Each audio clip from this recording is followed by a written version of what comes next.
Selamat datang di pembahasan mendalam kita. Kali ini kita mau bedah kutipan-kutipan dari buku strategi branding yang klasik banget nih, The 22 Immutable Laws of Branding. Ya, isinya ini tajam-tajam ya. Soal kenapa satu merek bisa kuat banget, sementara yang lain gagal. Betul. Dan misi kita sekarang ini mau bongkar satu prinsip kunci yang kayaknya diulang-ulang terus, kekuatan fokus. Kenapa sih kok menyempitkan bidikan itu seringkali lebih ampuh daripada mencoba meraih semua orang? Nah, ini menarik. Kutipan-kutipan ini memang menggarisbawahi banget perbedaan antara sekedar jualan produk sama membangun merek. Oh gitu ya?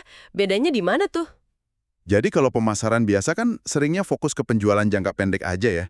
Tapi branding yang sejati itu, ini soal menanam persepsi jangka panjang. Persepsi di benak konsumen target gitu. Tepat. Makanya fokus jadi vital banget di sini. Buku ini bilang, pemasaran modern itu bukan perang produk, tapi perang persepsi. Kuncinya yang membangun merek di pikiran Anda. Oke, mari kita bedah lebih dalam. Ada satu hukum yang wah ini menarik dan mungkin agak lawan arus ya. Hukum kontraksi. Iya, kedengarannya aneh ya, kontraksi. Aneh kan? Idenya itu merek justru jadi lebih kuat kalau fokusnya dipersempit. Loh, bukannya kita harusnya ekspansi terus? Nah, itu dia. Coba lihat contohnya. Starbucks deh. Starbucks ya, gimana tuh? Sebelum Howard Schultz, kedai kopi kan dia jual macam-macam. Tapi dia persempit fokusnya hanya ke kopi berkualitas. Dan hasilnya? Ya kita tahu sendirilah sekarang. Merek global miliaran dolar, fokusnya kuat banget di pengalaman minum kopi. Bener juga, ada contoh lain nggak? Ada Subway. Daripada mau jadi toko deli yang jual semua, Fred DeLuca fokus ke satu jenis aja, sandwich submarine. Oh iya, jadi lebih spesifik ya. Betul, operasinya jadi efisien, mereknya juga gampang diingat.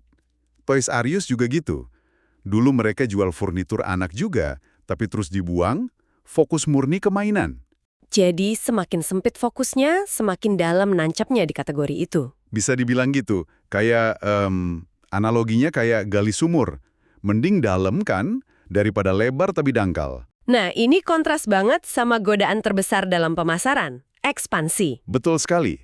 Godaan buat nambah lini produk atau layanan. Iya, yang sering disebut line extension itu ya. Meluncurkan banyak variasi produk di bawah merek yang sama.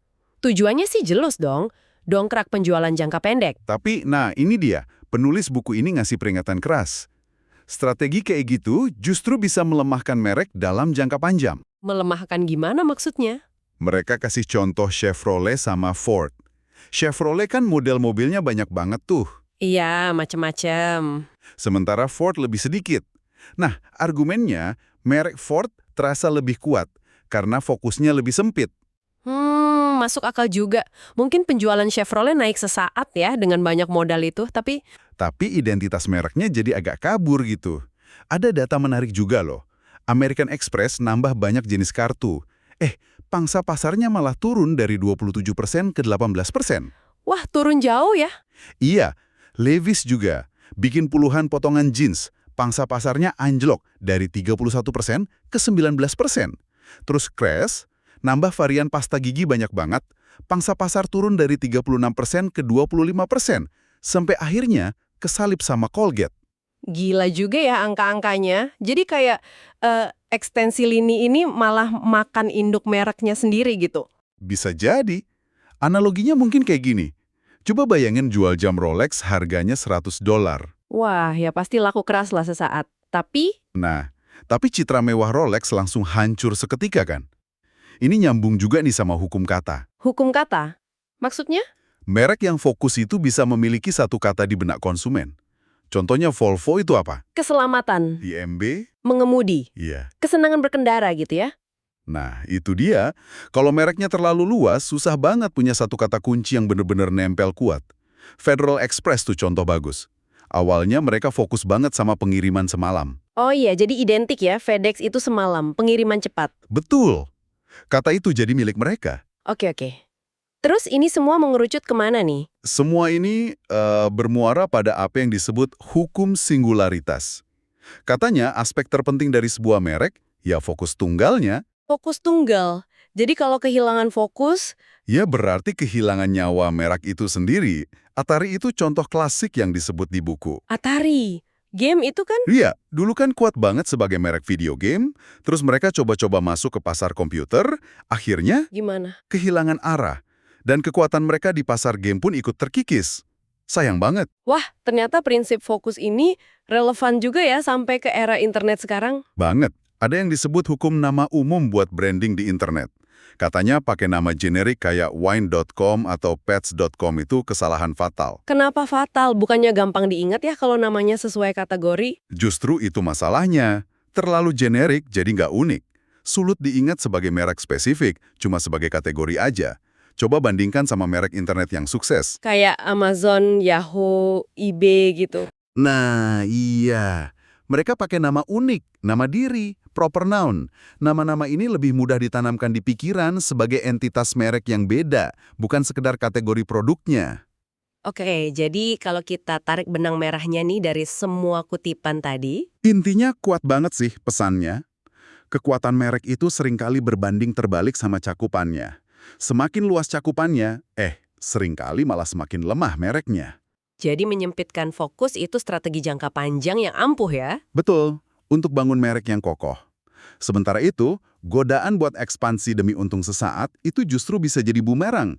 Bisa merusak citra dan kekuatan merek dalam jangka panjang. Wah, ini jadi bahan renungan menarik nih buat Anda para pendengar.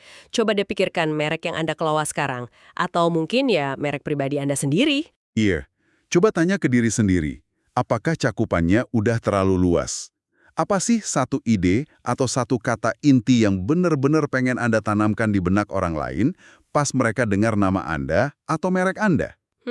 Satu kata kunci itu ya. Tapi, ada satu hal yang agak menggelitik juga sih buat dipikirin lebih jauh. Buku ini kan keras banget ya tekankan penyempitan fokus. Iya, kayaknya saklek banget soal fokus. Nah, tapi kita lihat fenomena kayak Amazon. Mereka kan mulai dari buku doang tuh. Ya, awalnya toko buku online. Tapi sekarang, jual hampir segalanya. Iya, Dan kelihatannya sukses banget. Ini kan jadi pertanyaan ya, yang mungkin nggak sepenuhnya kejawab di kutipan-kutipan ini. pertanyaan apa tuh? Ya, apakah memang ada pengecualian buat hukum fokus ini? Atau mungkin ada cara melakukan ekspansi yang cerdas gitu, yang nggak merusak inti merek dalam jangka panjang. Wah, menarik tuh pertanyaannya. Sesuatu untuk Anda renungkan lebih lanjut ya. Betul. Oke deh, terima kasih sudah menyimak pembahasan mendalam kita kali ini. Semoga mencerahkan ya.